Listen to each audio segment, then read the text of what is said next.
नमस्कार प्रिय साथियों, आपका एक बार फिर से स्वागत है स्टडी एसीसी के ऑनलाइन प्लेटफॉर्म पर।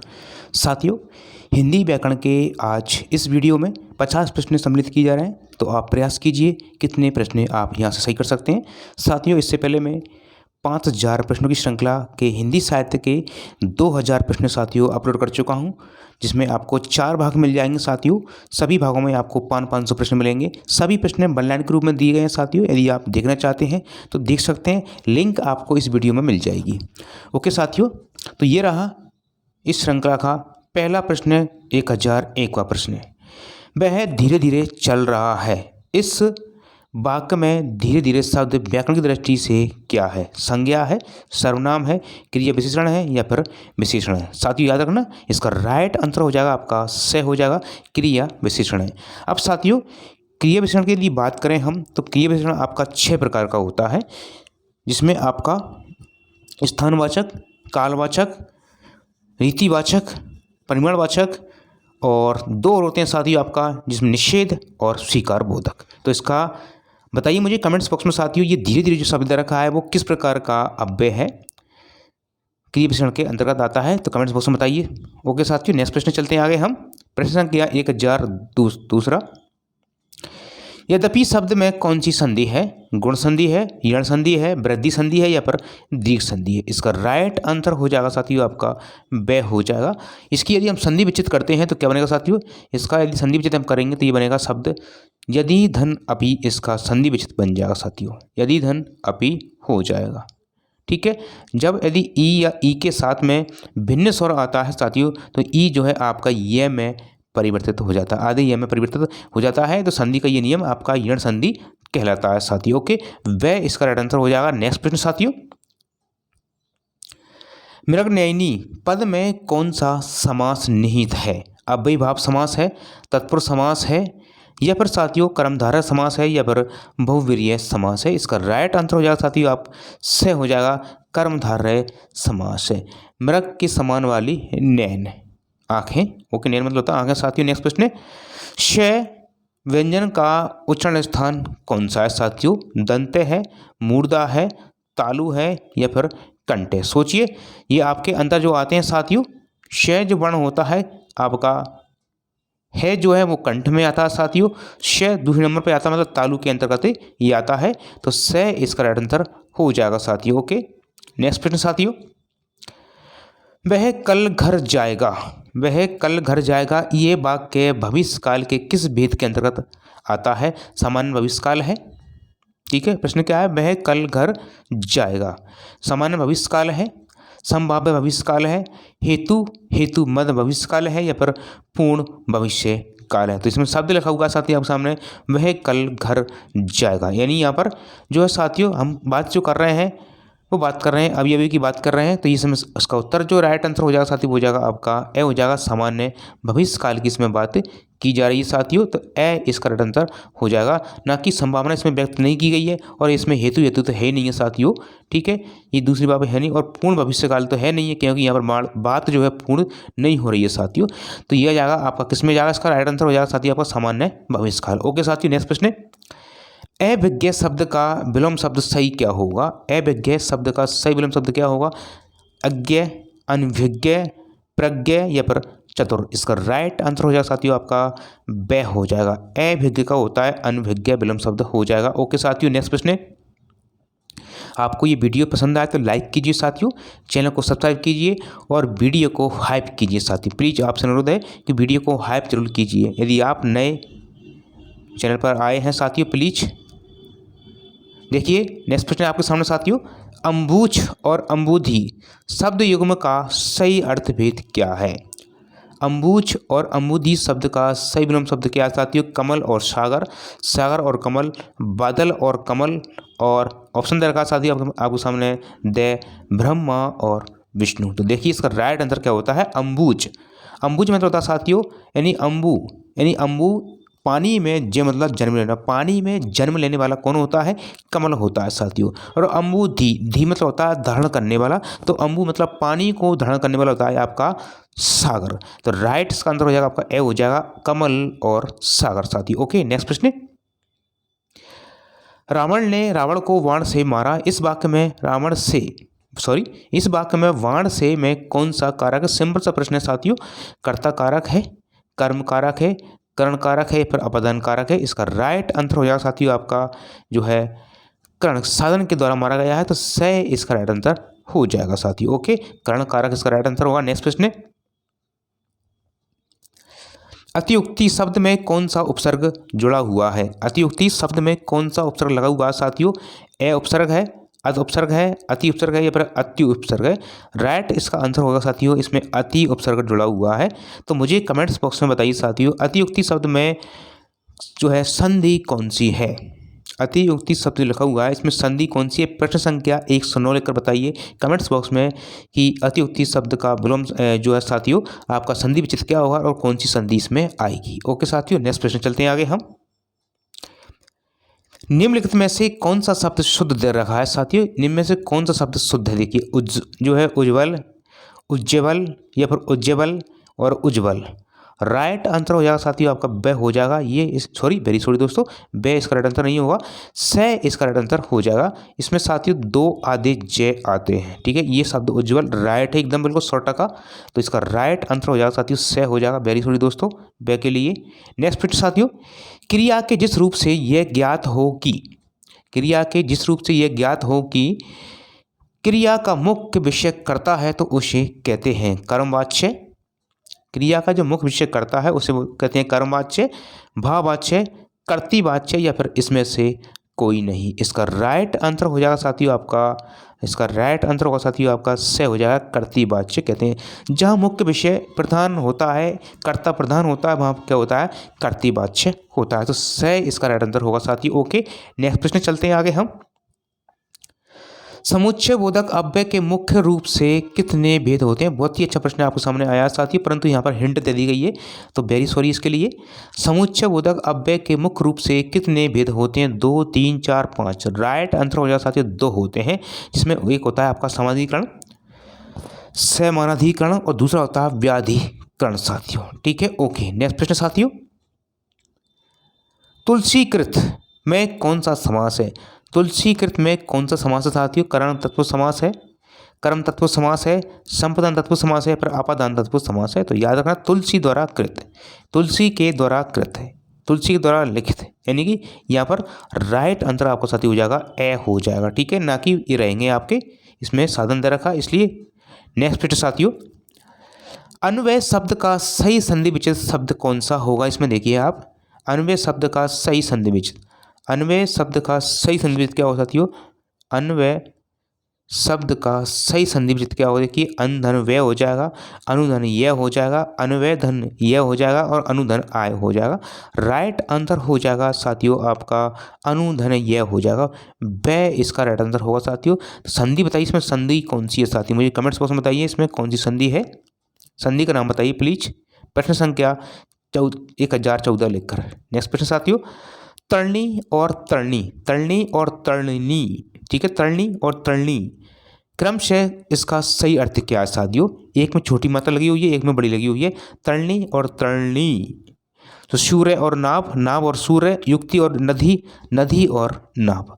तो याद रखना छोटी मात्रा आती वहाँ होता है सूर्य होता है साथियों, ठीक है, और जहाँ बड़ी मात्रा तरणनी में आती वहाँ होती है आपके नाभ होती है। तो देखिए इसका राइट आंसर सूर्य और नाभ हो जाएगा, तो ए इसका राइट आंसर होगा साथियों। ओके, नेक्स्ट प्रश्न, लड़का पेड़ से गिरा वाक्य में कौन सा कारक है साथियों? संप्रदान है, कर्म कारक है या फिर साथियों ऑप्शन दे रखा सामने आपके अपादान कारक है, अधिकरण कारक है। तो याद रख लड़का पेड़ से गिरा मतलब अलग होने की स्थिति है, तो यहाँ पर हो जाएगा अपादान कारक, से इसका राइट आंसर होगा साथियों। ओके, नेक्स्ट प्रश्न, आग्नेय शब्द का सही वर्ण विच्छेद साथियों यहाँ पर क्या होगा? स्वर और व्यंजन के आधार पर शुद्ध रूप में आपको यहाँ पर बताना है। देखिए आग्नेय शब्द में का यदि हम वर्ण विच्छेद करते हैं तो क्या होगा? ये सिंपल सा प्रश्न है साथियों, वैसे आता नहीं है परीक्षा में, परंतु बागदी में कभी आ जाता है इस प्रकार से। तो आ गे ने इस प्रकार से देखना आपको, देखिए ये फिर आ गे ने, ये तो है नहीं साथियों, इसमें नहीं आ रहा है क्योंकि इसमें मात्रा लगी हुई है। इसमें से आपको वर्ण यानी स्वर को और व्यंजन को अलग अलग करना है साथियों, ठीक है, तभी इसका ये वर्ण विच्छेद होगा। तो इसमें आपको ऑप्शन कौन सा दिख रहा है साथियों? देखिएगा इसमें बात की जाए तो ये आपका ऑप्शन ए है, ठीक है, इसमें थोड़ा इसमें है परंतु यहाँ पर एक ही मात्रा यहाँ पर नहीं लगी है साथियों, तो ये भी नहीं है। तो इसका राइट आंसर होगा साथियों अब ए हो जाएगा। ठीक है, आ गे की हम निकाल देंगे, यहाँ पर आधा गे है, ने में निकल जाएगा ए और ये से निकल जाएगा ए निकल जाएगा। ठीक है, तो ए इसका राइट आंसर होगा साथियों। ओके, नेक्स्ट प्रश्न है, शायद आज वर्षा हो, ये वर्तमान काल का कौन सा भेद है?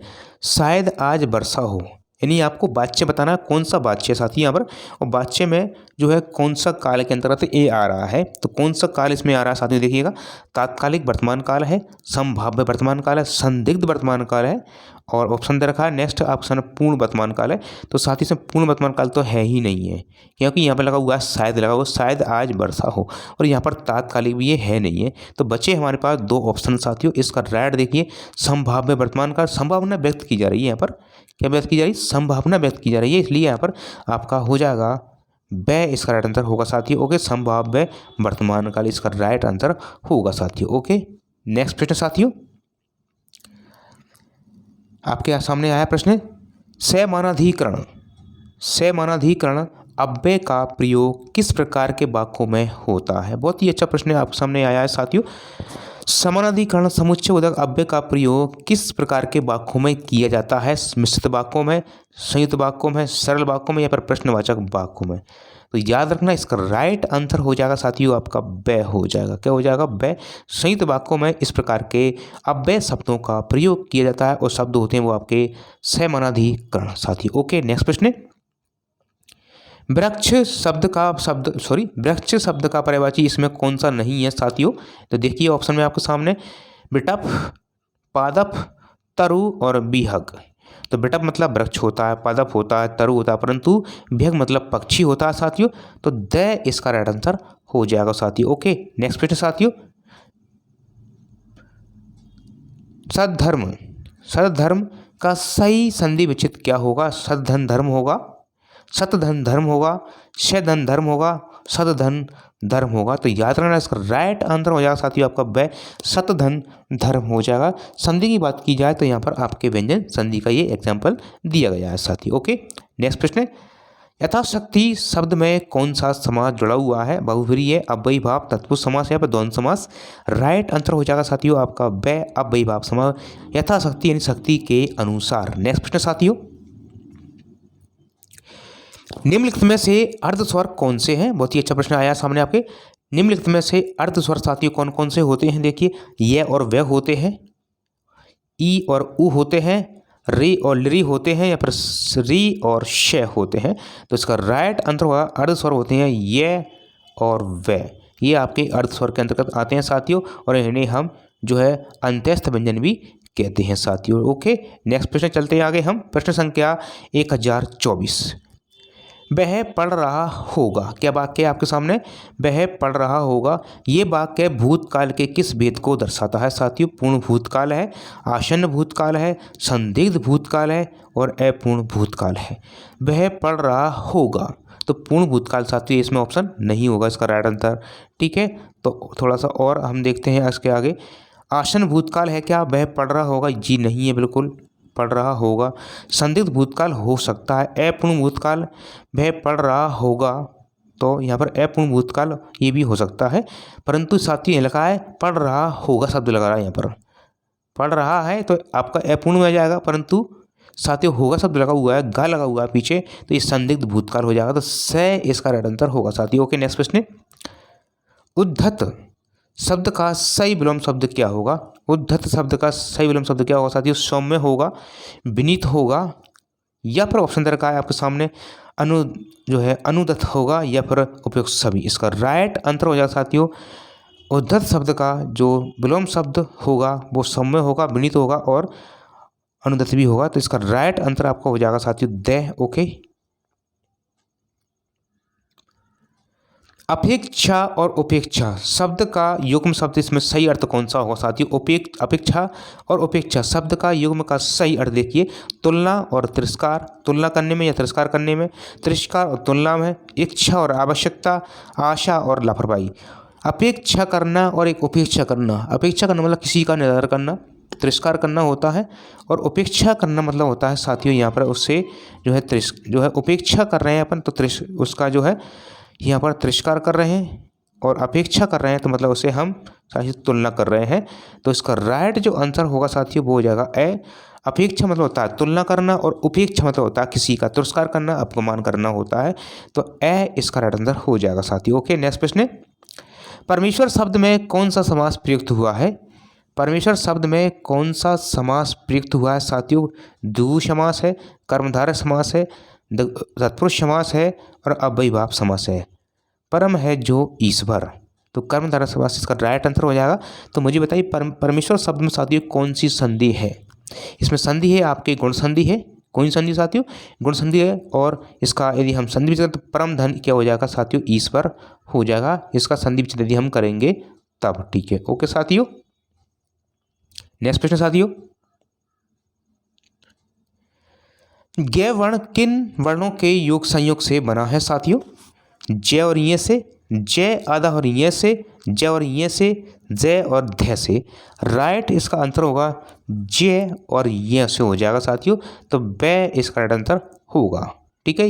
ये कभी कभी साथ इस प्रकार से भी लगा हुआ आता है, ज हलचन, इसके बाद य और इसमें हलचल लग जाएगा और इसके पीछे लग जाएगा आपका स्वर लग जाएगा। तो इस प्रकार से भी होता है और उस प्रकार से भी होता है, परंतु इसमें स्वर रहित है ये शब्द, इसमें स्वर लगा हुआ साथियों, स्वर सहित है ये, ठीक है। नेक्स्ट प्रश्न है, मैंने उसे बहुत समझाया परंतु वह नहीं माना। ठीक है, क्या प्रश्न है?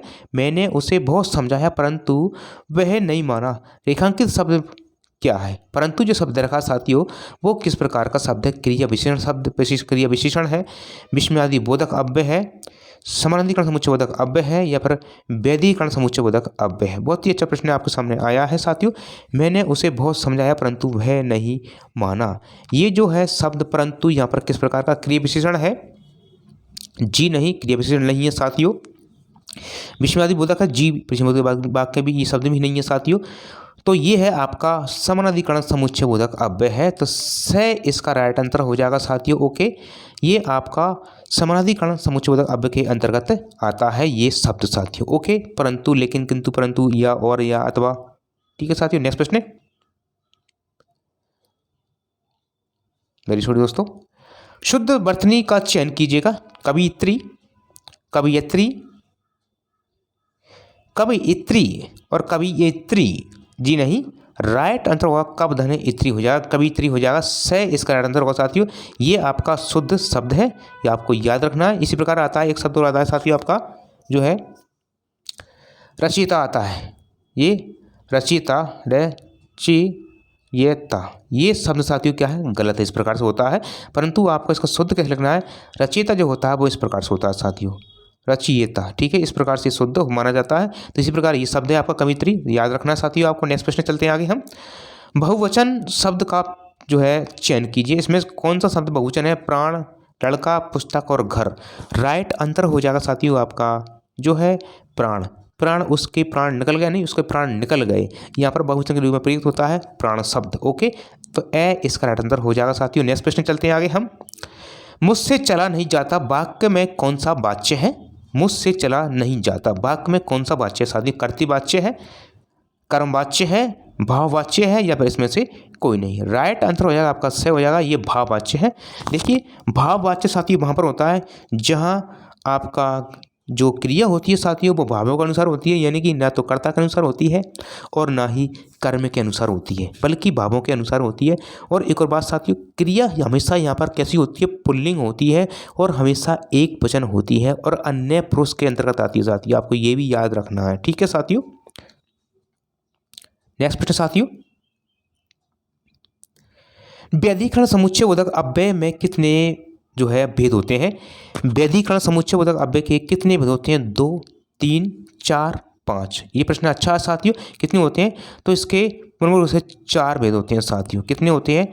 वैधिकरण समुच्चय बोधक अव्यय के जो भेद होते हैं वो 4 होते हैं। स इसका राइट आंसर हो जाएगा। ओके, जिसमें आपका कारण, उद्देश्य, संकेत और स्वरूप होते हैं। ओके, नेक्स्ट प्रश्न साथियों, अन्वित, अन्वित शब्द का सही संधि विच्छेद क्या होगा साथियों? अनधन वित होगा, अनुधन इत होगा या फिर ऑप्शन दे रखा है अनुविधन इत होगा या फिर अनुधन इत होगा।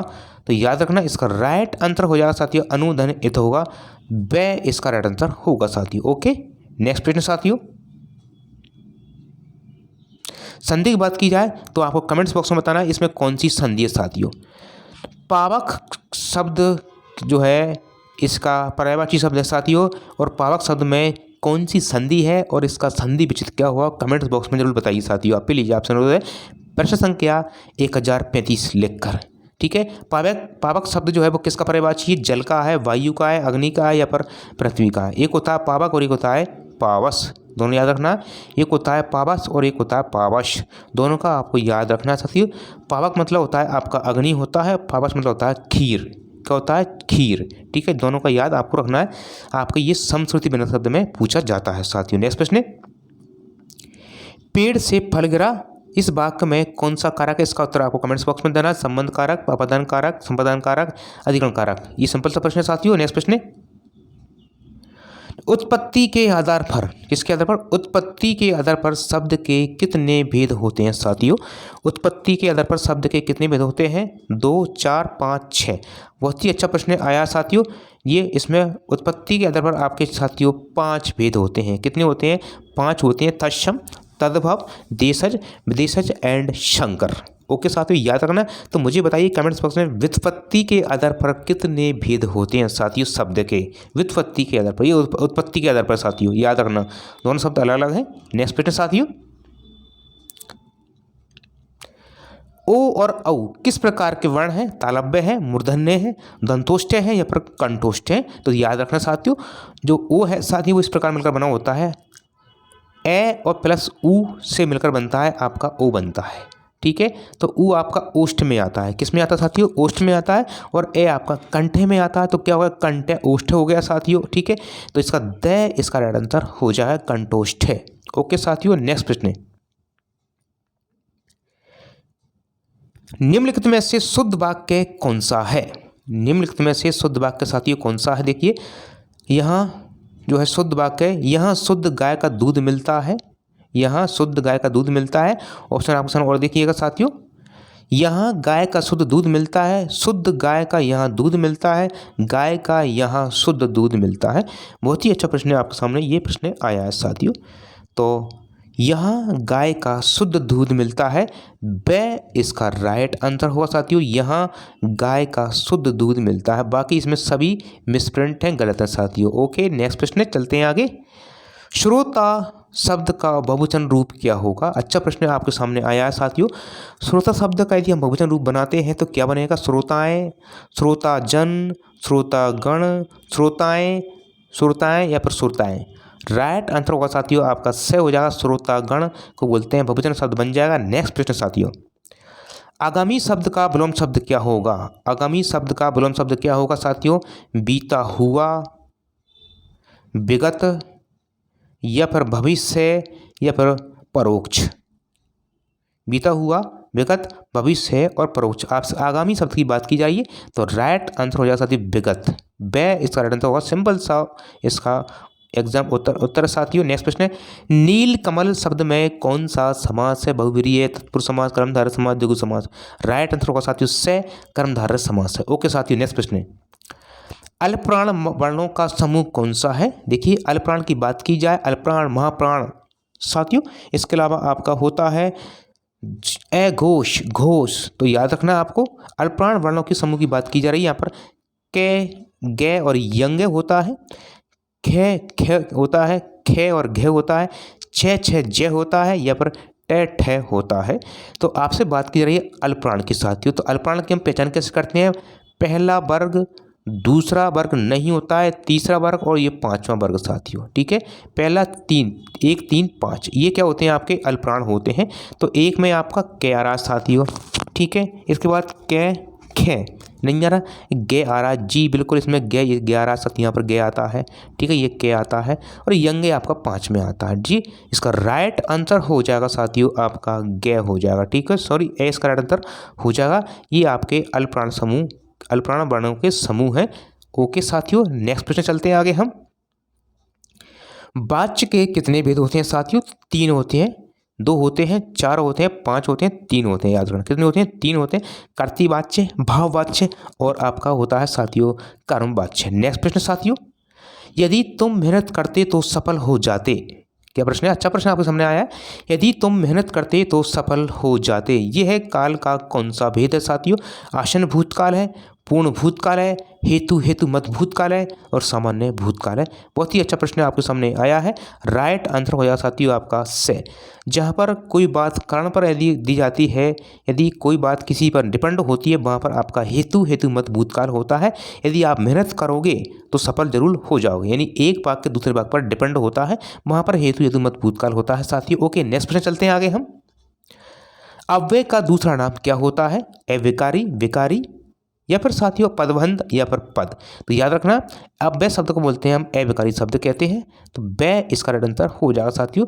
कमेंट्स बॉक्स में बताइए अव्यय शब्द किसे कहते हैं। नेक्स्ट प्रश्न साथियों, पुरस्कार शब्द में कौन सी संधि है? बहुत ही सिंपल प्रश्न साथियों आया है। पुरस्कार शब्द में कौन सी संधि है? स्वर संधि है, व्यंजन संधि है, विसर्ग संधि है, ऋण संधि है? इसका ऑप्शन आपके सामने आ चुका है, जो है पूर्व विसर्जन कार हो जाएगा, पुरस्कार हो जाएगा। यहाँ पर साथियों संधि जो है वो आपकी विसर्ग संधि है, से इसका राइट आंसर होगा। ओके, नेक्स्ट प्रश्न, हस्तलिखित में कौन सा तत्पुरुष समास भेद है? हस्तलिखित में कौन सा तत्पुरुष समास का भेद है साथियों? क्रम तत्पुरुष समास है, कर्ण तत्पुरुष समास है, संप्रदाय तत्पुरुष समास है या फिर दे रखा है आपके संबंध तत्पुरुष समास है। तो हस्तलिखित यानी हाथ के द्वारा लिखित, तो यहाँ पर साथियों ऑप्शन हो जाएगा आपका ब हो जाएगा, कर्ण तत्पुरुष समास इसका राइट आंसर होगा साथियों। वेरी सॉरी दोस्तों, ब इसका राइट आंसर हो जाएगा। ठीक है, ओके, नेक्स्ट प्रश्न साथियों, अभिराम और अभिराम, बहुत ही अच्छा प्रश्न आपके सामने आया है। अभिराम और अभिराम का सही अर्थ युग्म साथियों कौन सा है? सुंदर और लगातार, लगातार और सुंदर, बिना रोके और मनमोहक, आनंद और बिना रोके। तो अभिराम मतलब होता है साथियों सुंदर होता है। ठीक है, आपको पहचान कैसे करनी है? इसमें आ रहा है बे भगवान वाला आ रहा है साथियों इसमें, तो बे भगवान वाला से हो जाएगा आपका सुंदर। ठीक है, भगवान सुंदर होते हैं इसलिए सुंदर, और अभिराम मतलब होता है लगातार। ठीक है, तो इसका राइट जो आंसर होगा साथियों वो हो जाएगा आपका ए हो जाएगा। ठीक है, सुंदर और लगातार साथियों। ओके, नेक्स्ट प्रश्न साथियों, नेक्स्ट प्रश्न साथियों, चिर और चीर शब्द का अर्थ क्रम से क्या है? प्राचीन और वस्त्र, वस्त्र और प्राचीन, खंड और पुराना, फाड़ना और पुराना। तो याद रखना, चिर मतलब होता है साथियों पुराना और चीर मतलब होता है वस्त्र या कपड़ा होता है। तो ए इसका राइट आंसर हो जाएगा साथियों। ओके, नेक्स्ट प्रश्न साथियों, उच्चवास शब्द का सही संधि विच्छेद क्या होगा? इस प्रश्न का उत्तर साथियों आपको कमेंट्स बॉक्स में देना है। उच्चधन श्वास होगा, उच्चधन श्वास होगा, उच्चधन श्वास होगा या फिर उच्चधन वास होगा? इसका उत्तर आपको कमेंट्स बॉक्स में बताना है।